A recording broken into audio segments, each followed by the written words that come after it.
দর্শক আসসালামু আলাইকুম। দর্শক আপনাদের প্রীতি ও শুভেচ্ছা জানিয়ে শুরু করছি আমাদের আজকের প্রতিবেদন। তো দর্শক আজকে আমরা এক অসহায় মেয়ের গল্প তুলে ধরব, যার নাম হচ্ছে শিউলি আক্তার। শিউলি আক্তারের বিয়ে হয়েছিল, কারণ শিউলি আক্তারের বাবা নেই, মা আছে, ছোট একটা বাচ্চা আছে। তো শিউলি আক্তারের টাকা দেখেই শিউলি আক্তার তার মা তাকে দিয়েছিল, হয়তো স্বামীর টাকা আছে, হয়তো শিউলি আক্তার সুখী থাকবে, মেয়ে সুখী থাকলেই তো মা সুখী। কিন্তু শিউলি আক্তার বুঝে গেছে যে টাকা সয় সম্পত্তি কখনো একটা জীবনে, সংসার জীবনে সুখী হতে পারে না। তো শিউলি আক্তার এখন ডিভোর্স হয়ে গেছে, তো বর্তমানে মার কাছে আছে, তার একটা ছোট বাচ্চা আছে, খুব কষ্ট হয় বাচ্চাকে নিয়ে চলতে।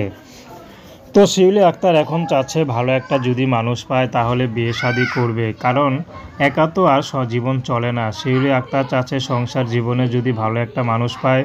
শিউলি আক্তার যেহেতু বিবাহিত, শিউলি আক্তার চাচ্ছে বিবাহিত পুরুষ। তো শিউলি আক্তার একটি কথা, যদি আমি বিবাহিত পুরুষ বিয়েও করে যদি তার মন ভালো হয়, হয়তো প্রথম ঘরের স্ত্রী মেনে নেবে না। তো যদি কোনো পুরুষ গোপনে স্ত্রী থাকতো বিয়ে শাদী বসতে তাহলে শিউলি আক্তার বিয়ে শাদী করতে রাজি আছে, যদি তার ভরণ পোষণ দিতে পারে, কিন্তু তাকে ছেড়ে কখনো চলে যেতে হবে যেন না যায়। তো দর্শক, এই ছিল শিউলি আক্তারের জীবনের সংক্ষিপ্ত জীবন কাহিনী। তো প্রেম, ভালোবাসা, সাহায্য, সহযোগিতা, বিয়ে শাদী করা একান্ত আপনাদের ব্যক্তিগত ব্যাপার। আসুন আমরা ৫ ওয়াক্ত নামাজ পড়ি, সর্বদা দেশের সেবা করি।